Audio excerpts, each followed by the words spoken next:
Hi, it's Andy the Storyteller here, coming to you all the way from Folk Community Group's Kindful Cafe. And you're ready for today's story. Do you remember last time I told you how the giants in Shropshire all came from the cold, bleak mountains of Utgard, far, far away to the north?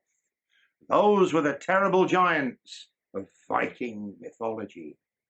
Now, the top Viking god, his name was Odin. He lived up in Asgard, and it was his job, well, to watch over those giants with his one good eye, because I can tell you that if they were left on their own, those giants could be very naughty and get up to all sorts of nonsense.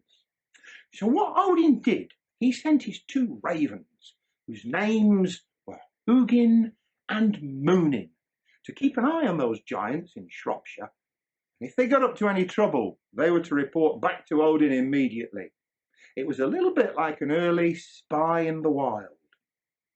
Now, back in those far, far gone days, Shropshire was pretty flat and pretty boring, and nothing grew there except for grass and dandelions. It was a little bit like your front lawn, and it needed mowing all the time. Well, that was until the giants got there. Now, there were two giants that lived over the border in the mountains of Wales. They were called Burwin and his wife, Bronwen. And there was nothing that Burwin liked more than toast for his breakfast. But Bronwen had run out of bread, and so she couldn't make him any toast. So Burwin thought to himself, I'm going to have to grow my own wheat somewhere. Well, he looked around. He couldn't grow wheat in the mountains because the soil wasn't good enough. And so he climbed to the top of the highest peak and had a look around. And there he saw, far away to the south, a land that was flat with grass and dandelions growing on it. And of course, that was Shropshire. And he thought to himself, whoa, that's perfect. So he took his two great big plough horses all the way to Shropshire and began to plough. He ploughed this way and that way, up and down. He ploughed the deepest furrows you could ever imagine. And one of those furrows was so deep and so long that the earth and soil that it threw up formed a mountain. They call that mountain the Long Mynd, and it's still there today if you want to climb it.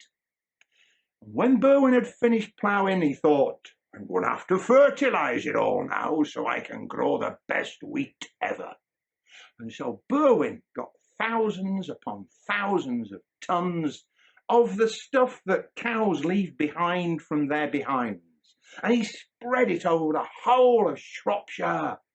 And then he sowed it with his seeds, and the wheat grew strong and high, and he harvested it. He took it back to Bronwen, and she made some dough. She made some bread. Burwin got his toast. And Shropshire, well, Shropshire got the Long Mynd, and it also became the most fertile county in the whole of the island of Albion. Now, while Burwin was making the Long Mynd, there were two other giants who were building themselves a home right in the middle of Shropshire. And they dug out all the soil and earth that they needed, and they made a great trench from one end of Shropshire to the other. And I can tell you that when it rained, that trench filled up with water. They called it the River Severn. They would have called it the River 8, but they couldn't count that far because giants aren't all that clever. And so they built their hill and they called it the Wrekin. But there was a problem, because they only had one shovel between them. And so one of those giants, he had to dig with his bare hands. And it didn't half ruin his fingernails, and he just had them manicured in a nail bar, because nail bars were open in those days. Well, he turned to the other giant. He said, oi, he said, give us a go with your shovel. And the other giant turned round and said, oh, it's my shovel. You go and get your own. Well, those two giants started arguing, and that arguing led to a fist fight. They started to beat each other. And do you remember the two ravens, Hugin and Moonin, were watching them. And one of those ravens flew down. He was going to break that fight up, but he accidentally picked out one of the giant's eyes. And where that giant's eye fell on the rock, it formed a great pool. And ever since, that water has been called the Raven's Pool. And after that, well, that old giant, he took his shovel and he beat that blind giant on the head and knocked him senseless, even more senseless than he'd been to start off with. And then with a few of the rocks and earth that were left over from building the Wrekin, that giant built a prison.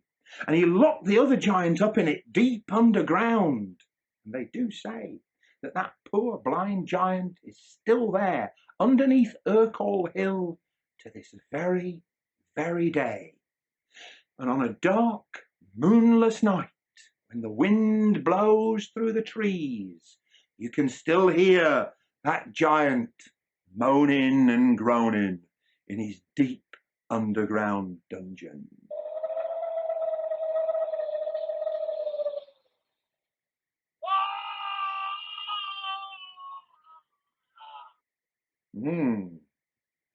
Down in the south of Shropshire, there were two giants. They were brothers. They lived, well, one of them lived in Norton Camp, which is the hills above a valley in which the river Onny lives, in which the river Onny flows. And over the other side of the valley was a place called View Edge, and that was where the other giant lived. Now, I can tell you that these two giant brothers were incredibly rich. They had a great chest of gold. Great chest full of gold coins. They needed somewhere safe to keep it. So what they did, they went and dug a great cave down in the valley floor where they could put that chest, keep it hidden, and keep it safe from those who might want to steal it. And I can also tell you that when they put that chest in there, one of Odin's ravens went and perched on the top of it to guard it. Now, when either of those two giants wanted some money out of the chest so they could nip down to Harry Tuffin's and buy the groceries for the week, well, they needed the key. And there was only one key, a little bit like this one. And one giant would shout across the valley to his friend. He'd say, "Throw us the key, will you?" The other giant would toss it across the valley, and that giant would catch it, and he'd nip off down to the supermarket and buy the beans and the vegetables or whatever they needed. Well, there was one time that one of the giants, he thought, I'm going to buy myself another shovel because, well, giants can't have enough shovels, as well we know. So he shouted over to his brother, he said, "Throw us the key, will you?" And his brother threw the key to him, but his aim was a little bit short. And that key fell down into the valley, into a deep pool. Try as they might, neither of those giants ever found that key ever again. It remained at the bottom of that pool for, well, nobody knows how long.